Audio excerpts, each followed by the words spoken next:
rest of the Nativity.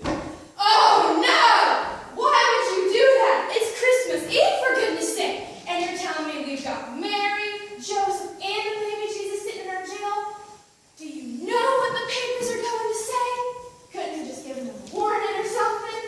Now listen, ma'am. Elvira Finch called in with a complaint, and for once she was justified. If you'll just take a look at the charges, I think you'll understand. Elvira Finch. It would have to be her, wouldn't it? Very well. Let me see the charges. Oh my. Are you sure you aren't exaggerating? Just wait till you hear from them yourself is all I'm going to say. Okay. I guess we'd better try and deal with this tonight so we can get these folks home for Christmas.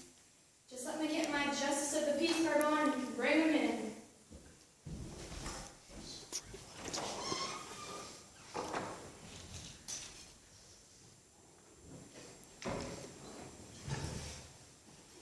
The judge will see you now.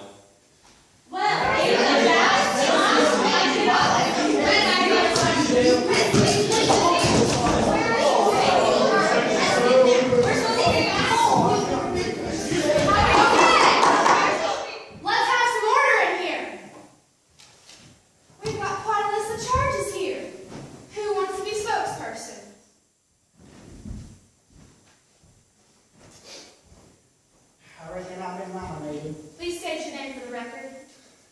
Still, you know me. It's Chester Blevins. Me and your old man Horace go hunting together. This is a court of law, Mr. Blevins, and you will address me as Your Honor or Madam. Okay, Mr. Blevins, I need you to clarify some of these charges for me. Would you like to explain what happened tonight? Well, Your Honor, this is just a great big, what you call, misunderstanding.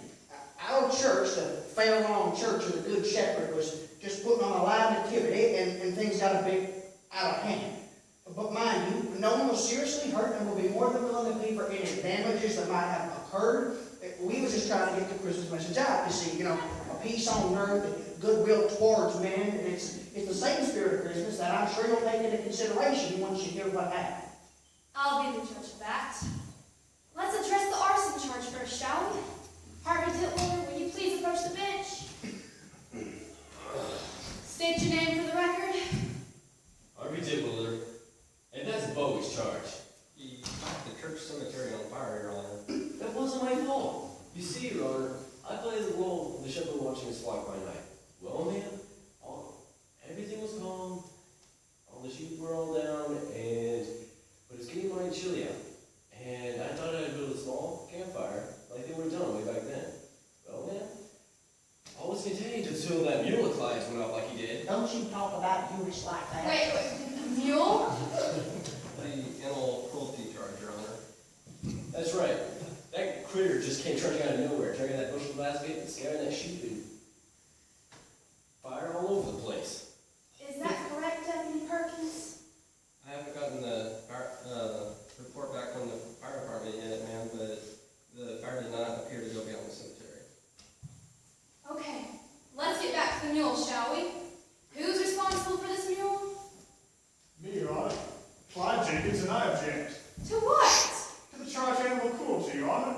Jasper's just fine. Jasper? The mule, Your Honor. Right. Suppose you tell me about this Jasper, Mr. Jenkins. Well, since Joe Edwards loaned us some of his sheep for the shepherd's pasture and one of his cows for the nativity stable, me and Clem Hawkins figured we'd find a way to make a candle for the wise men. Clem Hawkins? Well, one of the other wise men, Your Honor. And why isn't he here? I had another deputy escort him to the hospital for treatment. Charges that were still pending. Exactly what happened to him? He was standing behind Jasper when he went off. No, you should never stand behind a mule and seeing a bushel basket strap his back. Just ain't smart. And the other king? Henry Dawson. I've got an APB out on him for evading authorities and resisting arrest. Oh, no, Henry wasn't evading or resisting nothing. He just ran because he was trying to catch old Jasper. Okay, let's get back to the mule. How exactly did you expect to turn a mule into a camel? Well, me and Clem Hawkins figured that if we tied a bushel basket to his back and covered it with a quilt, that he might, in the dark, light, just pass for a cat. And the mule stood still for that? Well, no, I kind of gave him something to calm him down first. Which was? Some of Eunice's mulberry wine.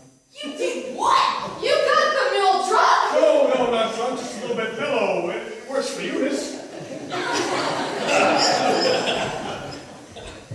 have you know that my mulberry wine is made for medicinal purposes only. You sure are a sickly person, aren't you? You're gonna be needing some medicine here pretty soon if you don't mind your own business, Minerva. And as for you, Clyde Jenkins, you know it takes me a full year to keep your underwear to make that wine. Underwear? Wait just a minute. You mean you strain that wine of yours through Clyde's underwear? Don't get excited, Harvey. I buy fresh patch underwear every year from Walmart. Clyde doesn't get to use it till after mulberry season. Yeah, and it's quite embarrassing, let me tell you. They're still perfectly good, Clyde. Besides, no one's gonna see your underwear. You're hanging on the line, woman. What are people supposed to think? Me, I was thinking you got some major problems. I was about to put you on the prayer list. Okay! Let's get back to the mule, shall we? What exactly happened that set him off, as you say? She's what happened, Your Honor. She came charging out of the manger, screaming like a banshee. He put my grandmother's handmade quilt on that nasty old animal, Your Honor.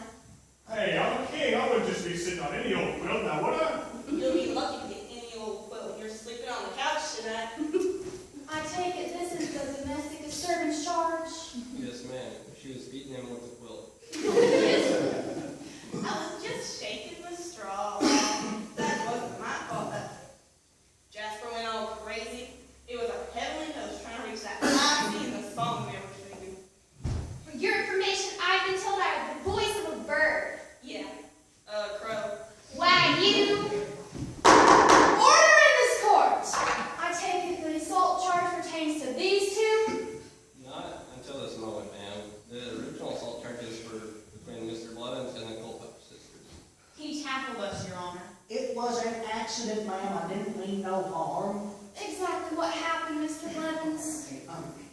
Well, you see, Eunice being married and all, had a hold of the baby Jesus. And when she saw Clyde with her granny's quilt on Jasper, well, she just flung the baby, flung it in the air and took it off.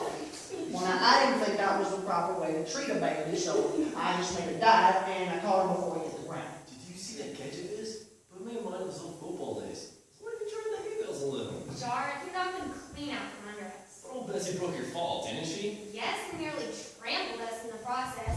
Look, she broke one of my wings. Well, I couldn't just let baby Jesus hit the ground, could I? It wasn't a real child, was it? Oh, no, Your Honor, no one would trust us with a real baby. It was a dog. It's the principle of the thing. You know, it stood for Jesus. You know, Eunice, you really shouldn't be pointing baby Jesus around like that. Just in respect. I'll show you some respect. Settle down, woman. We're in enough trouble. In violation of the ordinance charge that they're singing. Oh, it was theirs, Judge. For your information, we have not yet started our song. She's right. What you heard was a cowbell when Minerva landed on it. Really? I couldn't tell the difference. I am warning you, Eunice. Bring it on, Minerva. Easy. Remember, we are ladies, unlike some people we know.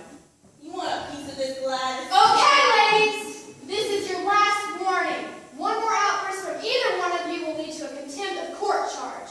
Deputy Perkins, will you please confiscate that quilt from Miss Jenkins?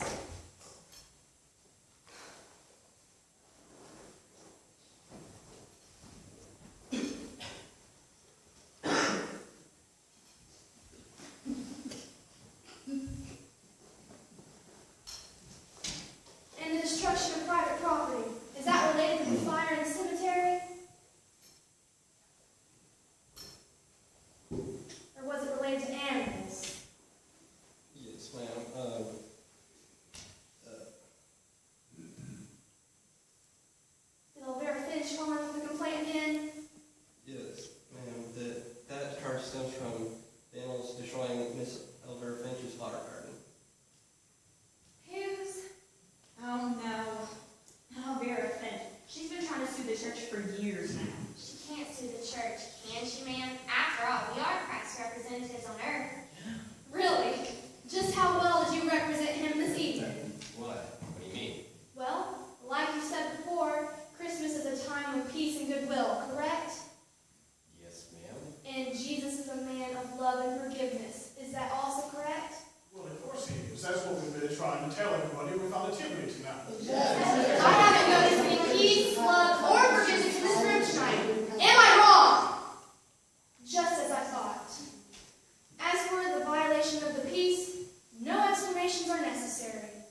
Very well. I'm ready to hear your pleas. Harvey Dittwiller, how do you plead? Guilty, Your Honor.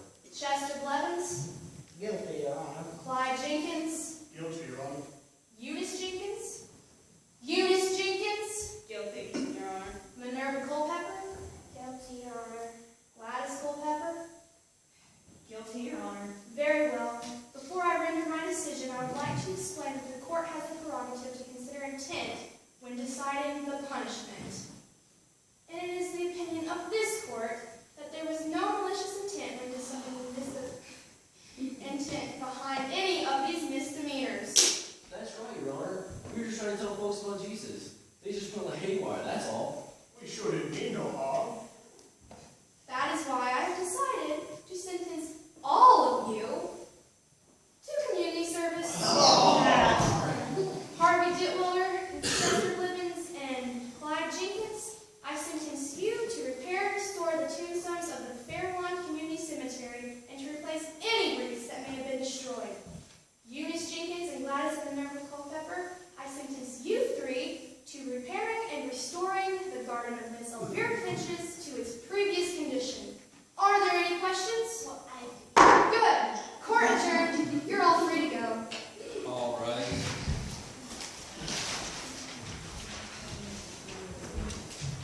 Maybe it won't be so bad, Gladys. Elvira did have a pretty garden, and it was only right we should help put it back. We can go over and survey the damage and pick out what she needs come spring. Well, after all, it is the Christian thing to do. Maybe I can take her some mulberry wine. That'll blow her out of it. I thought that was used for medicinal purposes only. It is, but just look at her poor face. She's bound to be suffering from some sort of intestinal problems. You know, Walmart might put their wreaths on sale after Christmas and save us a little money. Oh, no, that would just suit you now, wouldn't it, Chester? Well, what's wrong with saving a little money? I hope they got something clean soot. Well, you know, when we was in the cemetery, I thought I saw some of those tombstones was leaning. Maybe we could hitch old Jasper. Oh, no, You want to do that?